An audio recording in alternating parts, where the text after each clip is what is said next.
Assalamualaikum warahmatullahi wabarakatuh. Perkenalkan, nama saya Monika Fitri dengan NIM 23070114435. Di sini saya akan mempresentasikan materi mengenai proses recovery bahan kimia craft.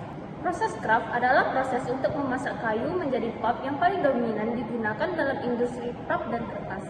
Sekitar 137 juta ton pulp dihasilkan secara global per tahunnya. Dalam proses craft, sebagian dari kayu terlarutkan.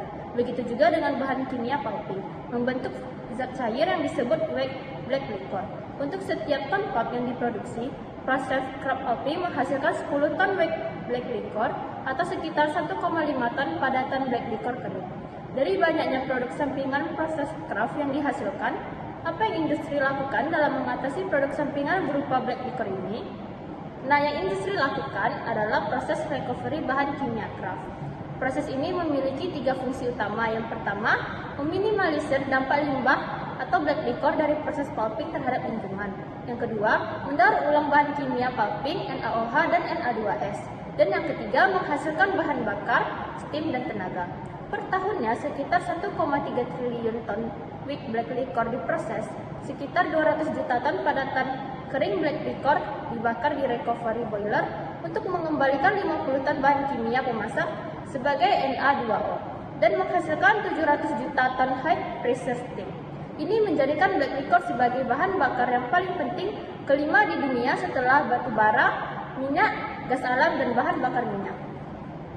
Selanjutnya adalah proses black liquor menjadi wet liquor dan digunakan kembali. Yang pertama, black liquor dari pencucian brown stock dikonsentrasikan dalam multi-efek evaporator dan konsentrator sehingga mencapai suatu titik di mana dapat dibakar secara efektif dalam recovery boiler. Biasanya 65% atau lebih padatan. Yang kedua, black liquor yang telah dikonsentrasikan disemprotkan ke bagian bawah recovery boiler di mana ia dibakar pada lingkungan dengan defisiensi oksigen sehingga terbentuk Na2S. Natrium dan sulfur organik di recovery dalam bentuk lelehan yang tersusun oleh sebagian besar Na2S dan natrium karbonat. Yang ketiga, lelehan ini kemudian memasuki tangki pelarutan dan dilarutkan dalam air membentuk green liquor. Green liquor dikirimkan ke cold staging plant di mana ia direaksikan dengan batu kapur CaO sehingga mengubah Na2CO3 menjadi NaOH. Konversi ini ditentukan dengan efisiensi cold staging umumnya 80-83%. Na2S melewati proses cold staging. Pulp craft mill 1000 ton per hari dapat menghasilkan listrik 25 hingga 35 NW dengan membakar padatan kering black liquor 1500 ton per hari di recovery boiler.